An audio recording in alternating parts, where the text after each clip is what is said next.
for tuning into this edition of The Talking Point. I'm your host, Neeraj Shah. And in tumultuous times for risk assets, it pays to probably keep one eye out on what's happening on the engine of growth, which is the economy, and what are the telltale signs of what that is showing. Add to that, this conversation involves talking to one corporate, one of the few corporates which had a fairly strong quarter three, because most of India was marred by one issue or the other. But Quess Corp had a fairly strong quarter three from the looks of it, and I would love to talk to Mr. Guruprasad Srinivasan, who is the CEO of Quess Corp, about how he thought the quarter went by and what are the early indications of how 2022 could shape up. Mr. Srinivasan, good having you. Thanks for joining in. Hope all is safe. Hey, Neeraj, thank you so much for having me on this. Yes, all good. That's good. That's good to know. Let's first talk a little bit about how the quarter for Quess was and what is business per se looking like. I'm bringing the quarter into picture only because you had a strong one. And the revenue growth now looked fairly okay. If my statistics are right, highest ever quarterly revenue, EBITDA and PBT for Quess Corp. What went right, and is the momentum likely to continue? Sure. So yeah, it was a great quarter for us, and we had the highest ever PAT, 94% of PAT in terms of our number that we had put across. Highest ever revenue and EBITDA for. So couple of things, I think it was a mix of both seasonal in nature. So the Q3 is largely Diwali and the New Year around. That actually triggers the seasonal spike is one, and plus also the kind of the COVID wave 3 was probably slightly lesser than anticipated. So that is what has triggered a large push for Q3.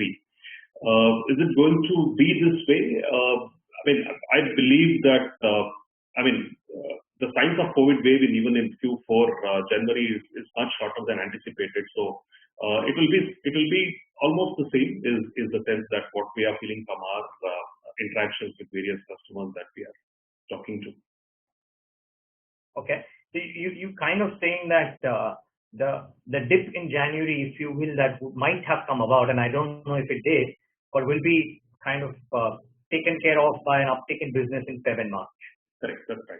So again, if I were to focus on few sectors specifically, BFSI has been almost constant there in terms of we're not seeing major.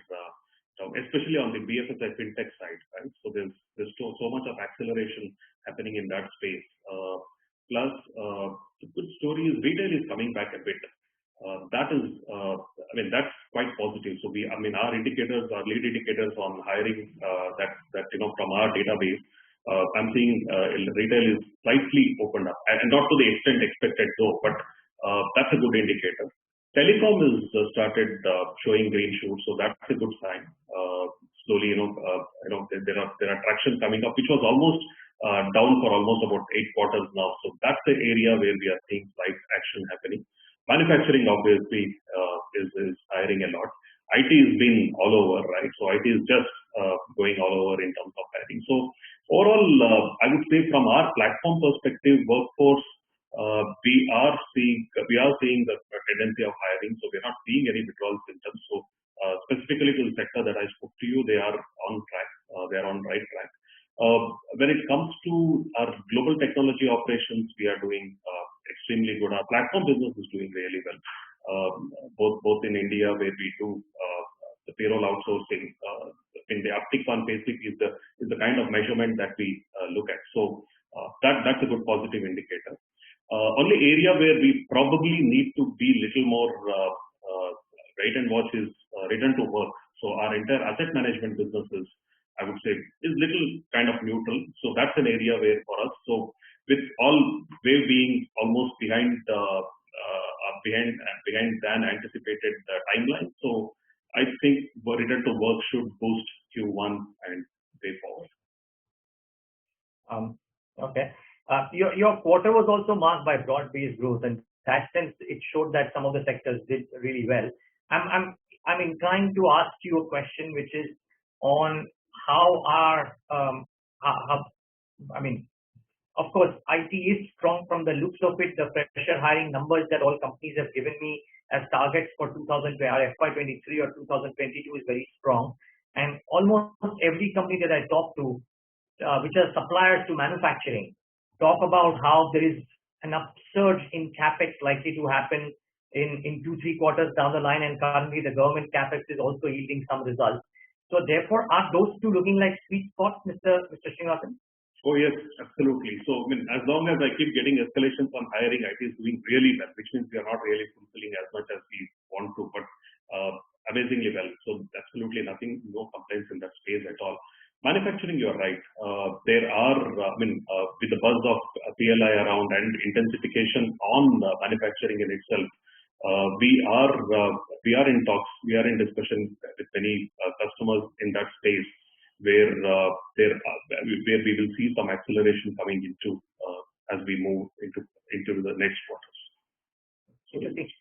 How would the pressures on pricing for your customers, wherein whole of India Inc. is looking to try and reduce cost pressures? I mean, IT notwithstanding, even the others, IT is trying to, but I know, but the others too. And at the same time, if they are battling those cost pressures and trying to put the pressure, I'm guessing you would feel it in your conversations and negotiations, wherein you might probably want an upsurge out there.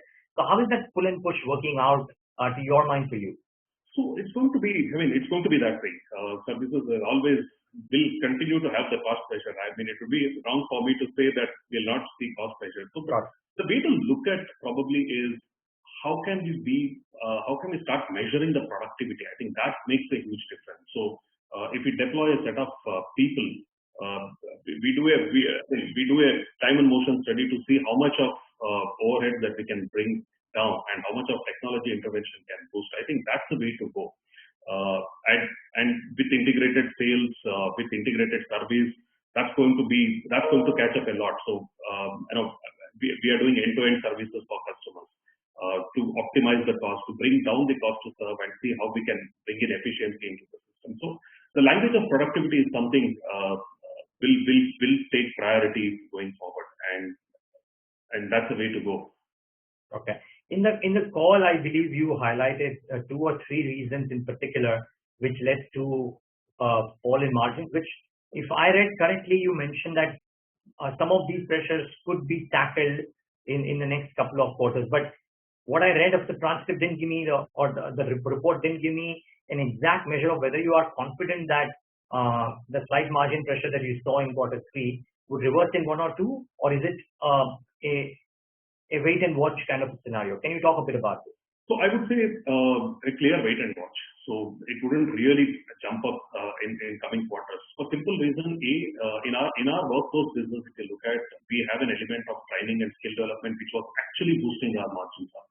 And cautiously we are bringing that business we are scaling it down because of the government dependency, too much of dependency on the government programs and the kind of milestone that we need to achieve. It's practically it is tough. So we are scaling that down. So considering that where we are, I think that's the right estimation for any modeling purpose in this, specific to this segment and sector. So that would be about, workforce would be anywhere between 3.5% where we are today. Globally, workforce runs around 4% or shared over 4%. So that's the right modeling that one has to look at, and we would be inching towards that as we move forward. But when it comes to the other platform, integrated asset maintenance would operate anywhere between 6 to 7%. So we are currently about 6.5%. So that's an area. And GTS obviously are double digit in terms of teen double digit, anywhere between 14 to 17% is the operating space for the global technology solutions. So that's how our mix is going to be. Okay. Can I talk about, or can I ask about, and can you talk about businesses in which you increased stakes? I believe Monster was one where you did. I think you made some reference to how some of the platform businesses for you are doing remarkably well. Talk to us a bit about this, please. Absolutely. So Monster is a great investment, and since when we invested to now, we have got almost we invested at 100 crores, and today it is valued at almost about 700 crores. So it's a great asset to be in. Number two, you should look at from the context of number of freshers who come to the workforce every year. It's almost about 12 million, and there's only one portal in the country. So there's a need for second strong platform in that place, and Monster is there. And I mean, a lot of indicators in Monster are giving us confidence day by day. Our confidence is increasing. So our renewal ratios, which was almost say 43%, has crossed about 103% now. So which means our renewal rates have become far better. Number of people who share search on our engine itself, is almost about 6 million. Whereas it used to be a year before, it used to be about 2 million. So that is, these are few good, great indicators. And job portal in itself has to give seamless experience to candidates. So we are bringing in all of those elements where it becomes a better experience in terms of getting end-to-end at one place, starting from submitting a CV and assessment, and all of that is going to be in one place. On the other side, it's a seamless experience for recruiter to hire. So we are putting our effort in the fund that we have raised onto marketing spend largely, so that we get better footfall and get better conversions from Monster. So that's about Monster. The second area where we have invested is into gig platform. We invested in this company called Taskmo last year. When we invested companies to do about 100 tasks a day, today where we do about 6,000 tasks a day.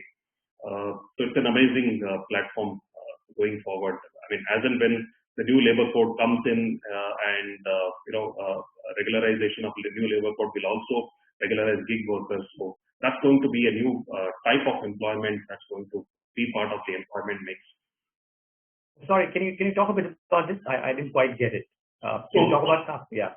So gig economy is going to get regularized as and when the labor code gets implemented, because that's going to be recognized as a type of employment, and that's going to accelerate Taskmo a lot, because if somebody does not want a full-time employee but a task to be completed, say merchant onboarding at store, but you don't need a full-time employee. Somebody can, like an Uber or any mobility app, they come onto my app, pick up a job and complete the task. So they complete specific task, and that's going to, such demand is going to be very high going forward.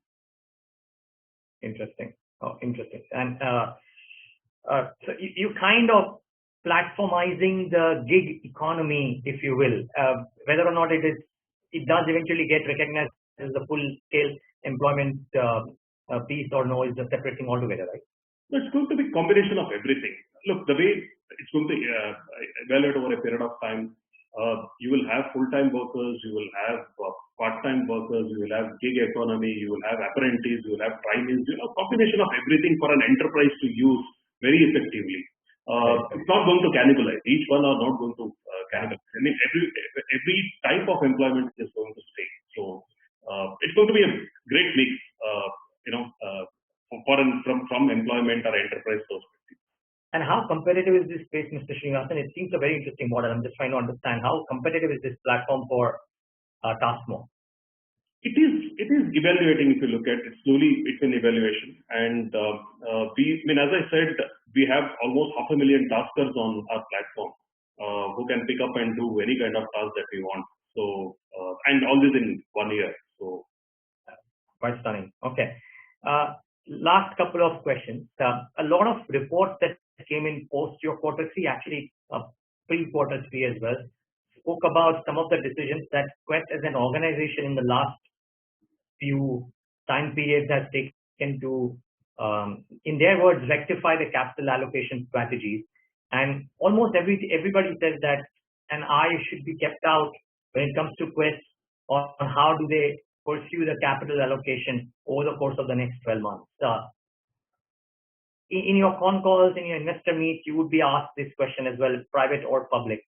Can you throw some color here? And how are you steering this ship since you've taken over the reins very recently on the capital allocation part? Our capital allocation policy is extremely clear and defined. So from the total profits that we generate, 1/3 is going to go towards dividend, 1/3 is going to go towards acquisition, and 1/3 is going to go towards our internal organic growth. So, I mean, in case if we do acquisition, we spend that. Otherwise, then we try and see how we can return back to the shareholder. So that's pretty clear. Having said that, I think we have done. I mean, all our acquisitions that we have done over a period of time is beautifully coming together among 3 platforms. And Quess is the only company probably which can be in the spot which can give end-to-end services, starting from the security to facility to people to food services to the entire compliance management, customer lifecycle management. So we can be one shop stop to our customer. And as we speak, that's actually stitching together beautifully when we go out with proposition to our customers in terms of integrated services that we talk about. So capital allocation policy is very clear. 1/3, 1/3, 1/3 is something that is kind of earmarked within the organization. Okay. And one question to you before I ask a final question on what's your thesis on what does business mean for India in. But I think 2 or 3 reports stated that after the resignation of the erstwhile CEO, I think Quess as an organization did the best move by getting you for this, simply because you've been associated for such a long time with the industry, with Quess as well. But these are not usual times, so to say. You had a great quarter, but these are unusual times for corporate India and for the world at large. How are you framing the policies, and how difficult has it been for you, or how natural has it been for you?